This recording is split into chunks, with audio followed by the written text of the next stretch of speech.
जय श्री राम। नमस्कार, मैं धीरेन्द्र मोहन त्रिपाठी और आप देख रहे हैं यथार्थ संवाद। दिवाली अब बीत चुकी है। लाखों घरों में दीप जले, गांव शहर जगमगाए, लोगों ने खुशी मनाई। भगवान श्री राम के नाम की गूंज से आकाश भर गया। पर सोचिए, जब पूरा भारत प्रकाश में डूबा हुआ था, तभी कुछ चेहरे अंधेरे में मुस्कुरा रहे थे, क्योंकि उन्हें इस देश का उजाला रास नहीं आता। क्योंकि जब ये भूमि जय श्री राम कहती है तो कुछ दिलों में बेचैनी बढ़ जाती है। हर बार ऐसा ही होता है। जैसे ही भारत अपनी जड़ों से जुड़ता है, कुछ लोग उसे अंधविश्वास कहने में जुट जाते हैं। जैसे ही मंदिर में आरती की लौ उठती है, कहीं ना कहीं से आवाज आती है, दिए और मोमबत्ती पर पैसा मत बर्बाद करो। अब दीपावली तो बीत गई, पर असली बात अब शुरू होती है। क्योंकि ये लड़ाई एक त्योहार की नहीं, ये उस सोच की है जो हजारों साल पुरानी हमारी परंपराओं को बर्बादी कहती है। आज सवाल यह नहीं कि किसने क्या कहा, सवाल यह है कि हर बार निशाने पर सिर्फ सनातन ही क्यों होता है। क्यों श्री राम के देश में राम के विरोध में बोलना बोल्ड कहलाता है, पर किसी और मजहब पर बोलना बैन हो जाता है। क्यों हमारी पूजा राजनीति है और दूसरों की प्रार्थना एकता का मंत्र। यहीं से कहानी शुरू होती है। दीप बुझ चुके हैं, लेकिन बहस की लौ अब जल उठी है। क्योंकि हर सनातनी पूछ रहा है, कब तक, आखिर कब तक। तो आइए आज यथार्थ संवाद में हम बात करते हैं उन लोगों से जो हर बार इस धर्म, इस संस्कृति और इस सभ्यता को निशाना बनाते हैं। क्योंकि अब वक्त है जवाब देने का, मर्यादा में रहकर, पर मौन नहीं, मंत्र बनकर। कभी सोचिए, जब कोई प्रगतिशील कहलाने वाला नेता कुछ बोलता है तो उसके तीर हमेशा एक ही दिशा में क्यों जाते हैं। क्यों जाते हैं सनातन की ओर उसके तीर। क्यों दीपावली में दिया जलाना उसे दिखावे जैसा लगता है। क्यों मंदिरों में आरती की लौ उन्हें अंधविश्वास लगती है। और क्यों जब बात आती है किसी दूसरे मजहब की, तो वही लोग खामोश हो जाते हैं जो खुद को आवाम की आवाज बताते हैं। कुछ दिन पहले सपा के मुखिया का बयान आया। उन्होंने कहा, दिए और मोमबत्ती पर पैसा बर्बाद मत करो, क्रिसमस से कुछ सीखो। अब जरा ठहरिए, यह सिर्फ एक वाक्य नहीं था, यह एक मानसिकता का आईना था। वो मानसिकता जो हमेशा सनातन धर्म को नीचा दिखाने में ही आधुनिकता तलाशती है। कहना चाहते हैं कि दीप जलाना बर्बादी है, पर क्या क्रिसमस पर बिजली के तारों से सजे पेड़ प्रेरणा है। क्या श्री राम के लौटने पर अयोध्या में जले दीप बेकार हैं और समता की मुस्कान सभ्यता का प्रतीक है। यही तो समस्या है इस देश के कुछ नेताओं और तथाकथित बुद्धिजीवियों की। उन्हें अपने ही धर्म की परंपरा में पिछड़ापन दिखता है, पर दूसरों की परंपराओं में संस्कृति दिखती है। क्यों? क्योंकि सनातन पर प्रहार करना आसान है, क्योंकि हिंदू समाज सहिष्णु है, क्योंकि यहाँ विरोध का जवाब हिंसा से नहीं, विचारों से दिया जाता है। और शायद इसी वजह से सनातन को सेफ टारगेट बना लिया गया है। अब सवाल है, क्या यह सिर्फ सपा मुखिया का बयान है? नहीं, यह उस सोच का हिस्सा है जो आजादी के बाद से लगातार पनपाई गई। स्कूलों में इतिहास ऐसे पढ़ाया गया जैसे भारत की सभ्यता किसी अंग्रेज या मुगल से शुरू हुई हो। श्री राम, श्री कृष्ण, शिव सब किंवदंती बना दिए गए, और जो हजारों साल से धरती को योग, दर्शन और ज्ञान दे रहे थे, उन्हें मिथक कहकर भुला दिया गया। इसी मानसिक गुलामी का नतीजा है कि आज अगर कोई दीपावली पर दिया जलाता है तो उसे पर्यावरण की चिंता याद दिलाई जाती है, पर बकरीद पर लाखों जानवरों को कटने पर कोई कुछ नहीं कहता। होली में पानी की बर्बादी याद आती है, पर रमजान में बिजली की लाइटें जलाने पर सब इबादत कहते हैं। दोहरे मापदंड का यह खेल अब बहुत पुराना हो चुका है। सनातन धर्म वो परंपरा है जिसने कभी किसी के खिलाफ युद्ध नहीं छेड़ा, कभी किसी मजहब को मिटाने की कोशिश नहीं की, कभी किसी विचारधारा को जबरदस्ती नहीं थोपा। और यही सब उसकी सबसे बड़ी ताकत भी है और विडंबना भी। क्योंकि जो धर्म सबको सम्मान देना सिखाता है, उसी धर्म पर हर कोई अपनी स्वतंत्रता आजमाना चाहता है। पर अब सवाल उठता है, यह सब आखिर कब तक चलेगा?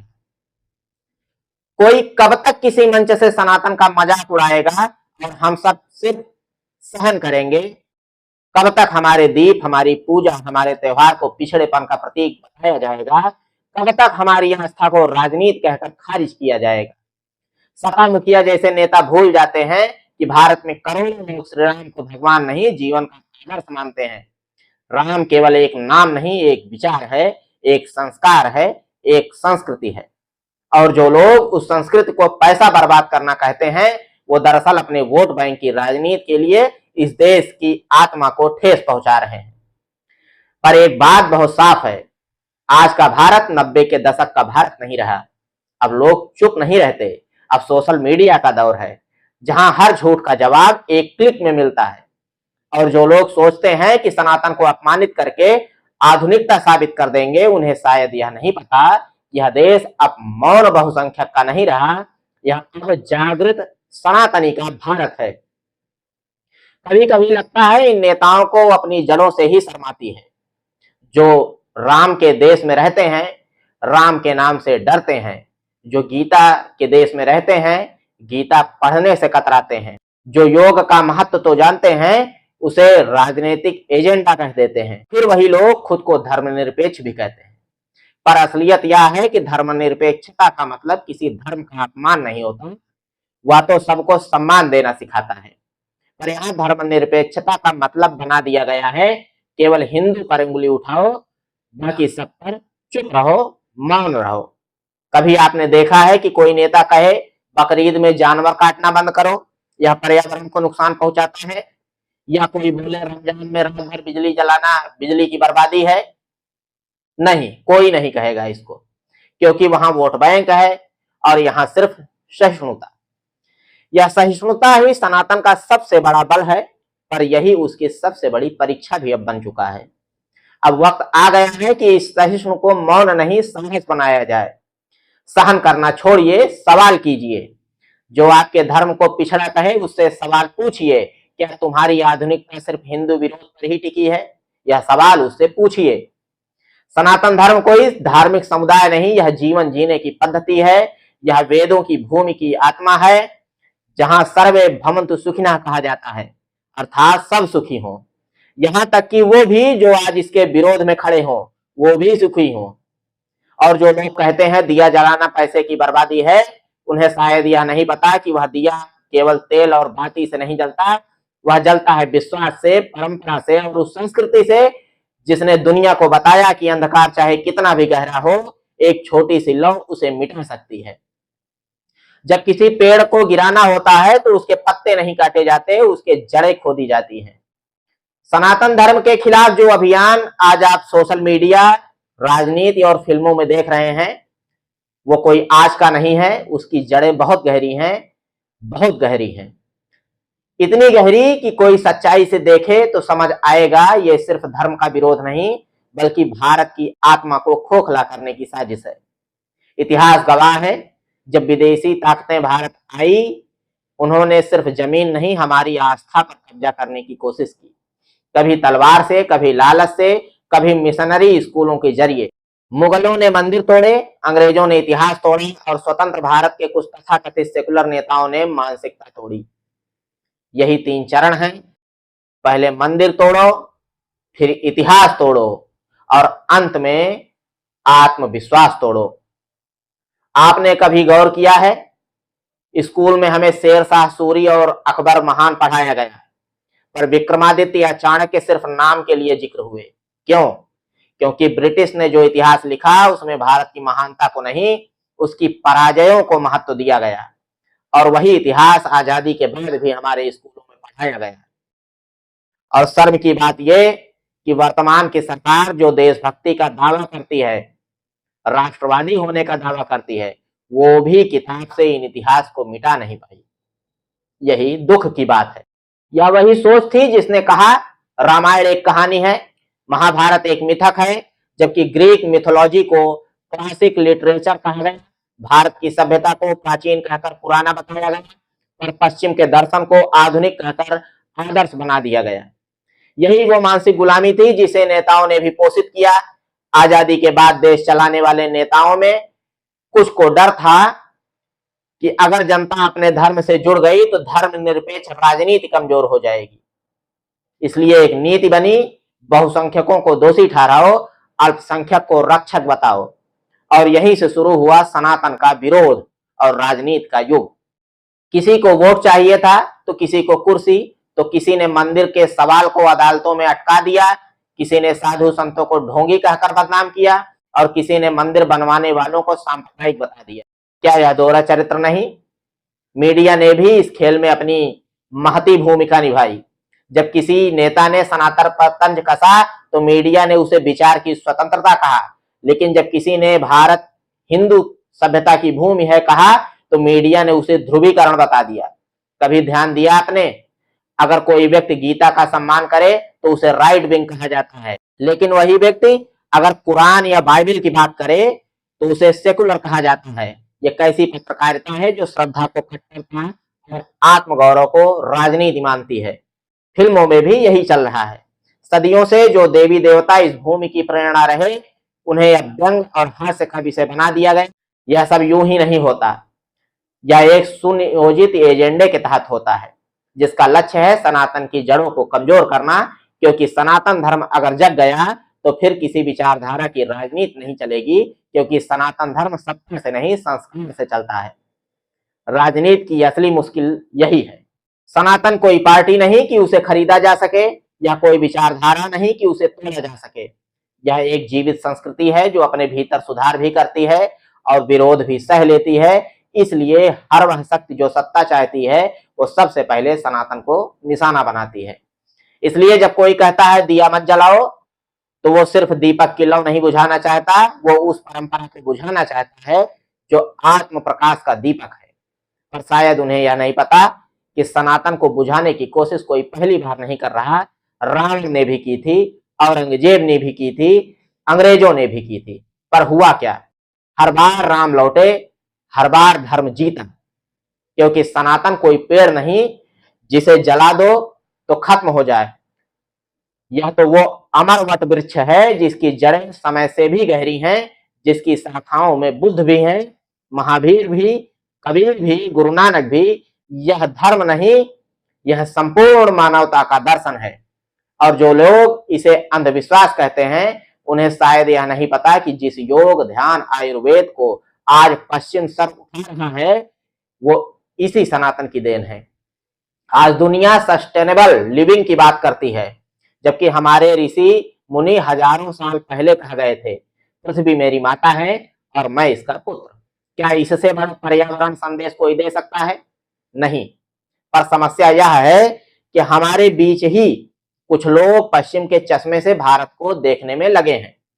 उन्हें लगता है कि अपनी परंपरा का बचाव करना कट्टरता है, पर पश्चिम की नकल करना प्रगतिशीलता है। और यही सोच सपा मुखिया जैसे नेताओं के बयानों से झलकती है। यह वही सोच है जो श्री रामचरितमानस पर सवाल उठाती है, जो मंदिर निर्माण को राजनीति कहती है और जो जय श्री राम के नारे को सिर्फ स्लोगन समझती है, पर अल्लाह अकबर को आस्था और अभिव्यक्ति कहती है। कभी कभी लगता है इन लोगों को समानता नहीं चाहिए, इन्हें हिंदू संकोच चाहिए, ताकि बहुसंख्यक हमेशा झुका रहे, हमेशा माफी मांगता रहे और राजनीति अपनी दुकान चलाती रहे। पर अब वक्त बदल रहा है। युवा पीढ़ी अब अपने धर्म पर गर्व करने लगी है। वो अब यह नहीं कहती कि मैं बस इंसान हूं, वो कहती है कि मैं सनातनी हूं और मुझे इस पर गर्व है। और यही बात कुछ लोगों को असहज करती है, क्योंकि अब वो भारत लौट आया है जो श्री राम, श्री कृष्ण, शिव और दुर्गा में अपनी पहचान देखता है, ना कि शर्मिंदा होता है। कहते हैं कि जब अंधेरा अपने चरम पर होता है तभी भोर सबसे करीब होती है। आज जो लोग सनातन धर्म को निशाना बना रहे हैं, जो दीपक की लौ पर तंज कस रहे हैं, वो शायद यह नहीं जानते कि यह वही लौ है जिसने हजारों सालों के अंधकार को मिटाया है। और एक बार फिर अब भारत जाग रहा है। कभी ये देश अपने धर्म को लेकर झिझकता था, कभी जय श्री राम बोलना राजनीतिक बयान माना जाता था, कभी मंदिर की बात करने पर कहा जाता था राजनीतिक मुद्दा है, ऐसी बातें मत करो। पर आज की स्थिति बदल चुकी है। अब वही भारत अपने श्री राम को खुले गले से पुकारता है, अपने पर्व पर गर्व करता है और अपने धर्म पर शर्म नहीं गर्व महसूस करता है। सनातन धर्म के विरोधियों को सबसे ज्यादा डर इसी बात का है कि अब यह देश जाग चुका है। अब यह वह भारत नहीं रहा है जो हर अपमान को सहनशीलता कहकर चुप रह जाए। अब यह वह भारत है जो पूछता है, अगर दीप जलाना बर्बादी है तो चर्च सजाना क्या है, अगर आरती दिखावा है तो रोजाना अजान को आप संस्कृति क्यों कहते हैं, अगर मंदिर राजनीति है तो मस्जिद चुनावी वादा क्यों नहीं। यह देश अब सवाल करता है, यह अब डरता नहीं, क्योंकि यह समझ चुका है कि सनातन धर्म कोई पूजा पद्धति नहीं, यह राष्ट्र की आत्मा है। आप सोचिए, ऐसा कौन सा धर्म है जो कहता है ईश्वर एक ही है, उसे पाने के रास्ते अलग अलग हैं। कौन सी सभ्यता है जिसने कभी किसी दूसरे धर्म को मिटाने की कोशिश नहीं की। कौन सा दर्शन है जिसने कहा वसुधैव कुटुंबकम, सारा विश्व ही परिवार है। वह सिर्फ एक है, सनातन। सनातन ने कभी किसी पर विजय पाने की इच्छा नहीं की, उसने सिर्फ आत्म विजय की बात कही। और यही बात पश्चिमी मानसिकता को हमेशा असहज करती रही है, क्योंकि उन्हें अपने अस्तित्व के लिए शत्रु चाहिए, और सनातन कहता है शत्रु बाहर नहीं भीतर है।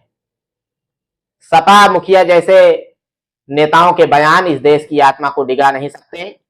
यह मिट्टी साधारण नहीं है, यह वही मिट्टी है जिसने श्री राम को जन्म दिया, कृष्ण को जन्म दिया, बुद्ध को जन्म दिया और महावीर को जन्म दिया। और यही मिट्टी अब नए भारत को भी जन्म दे रही है, जो न झुकेगा, न बटेगा और न बिकेगा। जो लोग कहते हैं दीपावली में पैसा बर्बाद मत करो, उन्हें शायद यह नहीं पता कि उस एक दिए में किसी गरीब कुम्हार का जीवन जुड़ा है, किसी किसान की उम्मीद जुड़ी है, किसी माँ की श्रद्धा के आंसू जुड़े हैं। वो दिया सिर्फ मिट्टी का दिया नहीं, उसमें उस संस्कृति की आत्मा बसती है जिसने इंसान को यह सिखाया है कि अंधकार से लड़ना हो तो प्रकाश बनो, शिकायत मत करो। अब सवाल यह नहीं कि कौन सनातन को गाली देता है, सवाल यह है क्या हम उस गाली को जवाब देते हैं या सिर्फ झेलते हैं, क्योंकि चुप रहना भी एक अपराध है। जब बात अपने धर्म, अपनी परंपरा और अपने राष्ट्र की हो तो जरूरत इस बात की है कि आज हर सनातनी यह समझे, यह सिर्फ आस्था का सवाल नहीं, यह अस्तित्व का सवाल है। अगर आप अपनी परंपरा पर गर्व नहीं करेंगे तो आने वाली पीढ़ियां पूछेंगी कि क्या हमारे पूर्वजों ने सिर झुकाकर जीवन जिया था। अब वक्त है जवाब देने का, पर हिंसा से नहीं, तर्क से, घृणा से नहीं, गरिमा से, क्योंकि यही तो सनातन की असली पहचान है। वह जब लड़ता है तो भी धर्म के लिए, जब सहता है तो भी सत्य के लिए। और जो लोग कहते हैं भारत सेकुलर है, उन्हें याद दिलाना जरूरी है, सेकुलर भारत का अर्थ अपना धर्म छोड़ना नहीं, बल्कि सभी का सम्मान करना है। पर सम्मान तभी संभव है जब सभी धर्मों को बराबर समझा जाए। अब इस देश को एक नई व्याख्या चाहिए, जहां जय श्री राम बोलना राजनीतिक नहीं, आध्यात्मिक अभिव्यक्ति हो, जहां मंदिर बनाना वोट नहीं, राष्ट्रीय गौरव का प्रतीक हो, जहां दीपावली का दिया प्रदूषण नहीं, भारत के पुनर्जागरण का प्रतीक हो। और यही हो रहा है। अब कश्मीर से लेकर कन्याकुमारी तक भारत फिर से अपनी आत्मा से जुड़ रहा है। लोग फिर से भारत माता की जय कहने में गर्व महसूस कर रहे हैं। यह वही पुनर्जागरण है जिसका डर सपा मुखिया जैसे नेताओं के बयानों में छिपा हुआ है, क्योंकि उन्हें पता है अगर भारत अपने मूल धर्म से जुड़ गया तो किसी वोट बैंक की राजनीति नहीं चलेगी। सनातन का यह पुनर्जागरण किसी पार्टी, किसी संगठन का नहीं, यह जनता का है। यह हर उस व्यक्ति का है जो अपनी मिट्टी, अपनी संस्कृति और अपने देवी देवताओं से प्रेम करता है, जो समझता है कि भारत कोई राज्य नहीं, यह एक संस्कृति का नाम है और वह संस्कृति सनातन धर्म है।